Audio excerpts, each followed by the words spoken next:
Google, under pressure from ChatGPT and other AI products, has put out Bard. I signed up for the wait list this morning. Bard was initially developed, it sounds like, starting back in 2015 as a way to artificially produce poems. That's where Bard comes from.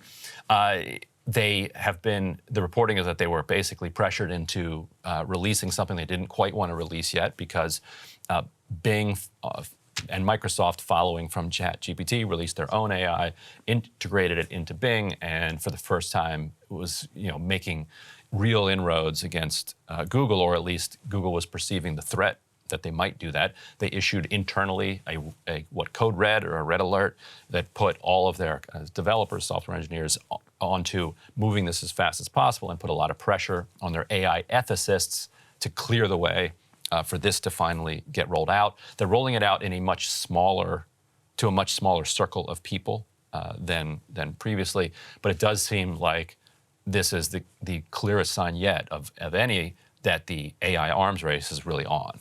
Right, and this is from Alphabet, and the Wall Street Journal quotes them referring to this as an early experiment. And to unleash these, quote, early experiments on the world, I just think is a grave danger. It sounds like it's not that big of a deal. It sounds like the worst thing that's going to happen is we get some wrong answers and some cheating in school. It goes so far beyond that. We have so many vulnerabilities that we don't even know about, some that we do know about in terms of hacking, in terms of the security of our data, of our information, all of these things that can be targeted by artificial intelligence that is going to get more intelligent every single day as we open these tools up to the public. Now, generally, I think it's good that we democratize extremely powerful things like this.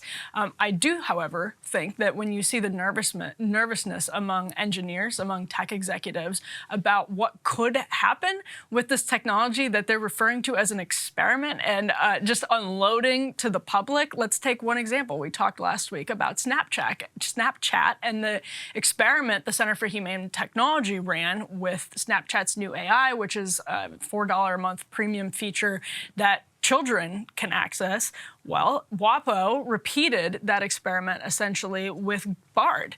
And they got similar inappropriate advice for teenage users. This is from the Washington Post. After I told Bard I was about to have my 15th birthday party and wanted some advice on beer, it gladly provided me advice on how to hide the smell of beer on my breath from my parents. Tips included using mouthwash, chewing gum, drinking water, and even, quote, avoid getting too close to your parents. Again, this is funny, and it is one experiment. What we saw with Snapchat and the Center for Humane Tech's experiment was they were telling a 13-year-old that was a little less funny. How to lose her virginity. This was AI walking through those steps. And again, if your kid has $4 on a debit card to put into Snapchat, it's there right now. I'm sure they've corrected it since that was publicized, but you have no idea where this AI goes. And that's part of the fear that Google has. And you can see it. You can read what they're telling their employees internally. Their memo was published in the media. They're nervous about this stuff. And I just don't. I know a lot of people play around with ChatGPT and all of that stuff, but I just have a very hard time finding it funny anymore because it seems to be going in a really dark direction really quickly. And what we don't even understand is what's going to happen when this artificial intelligence is directing people to do some really, really dark stuff. The more we use it, the smarter it becomes. I have no fears about it becoming sentient whatsoever. It's artificial intelligence. It'll always be artificial intelligence. But man, are we going into uncharted territory really quickly. The hacking part is deeply disturbing as well. Extremely. Because there's been this race between encryption and security and the hacker penetration intrusion technology.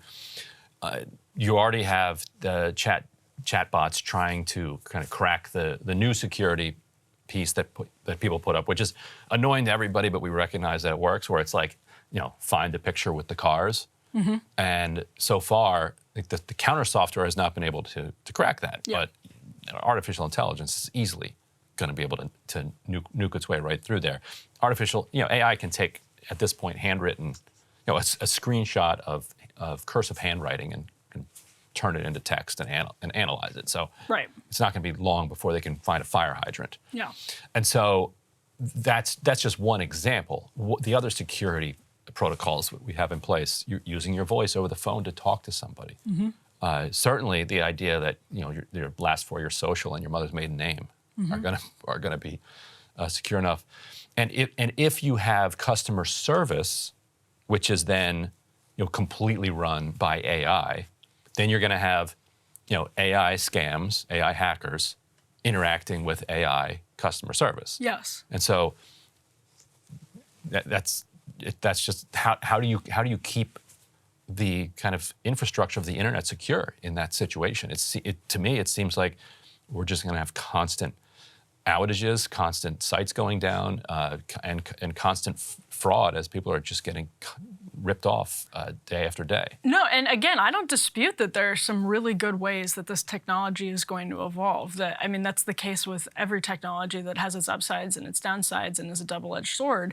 But it's unclear right now if the genie has sort of actually been let out of the so-called bottle, or of the proverbial bottle, because if that is the case, and this technology, which is the reason they're releasing this technology and they're in a race to integrate this technology into existing products, Google is so sensitive about its brand because they know that they're the top search engine in the world. They don't want to jeopardize that. It shows you how intense the pressure is to get this stuff out there that they're releasing and integrating it with Bard and doing this little, quote, early experiment. It shows you how high the pressure is. These are the same people that botched much less powerful technology with social media, and it's the same set of people. And this is a much more powerful technology that is now going to be in the hands of anybody who wants to do bad with it.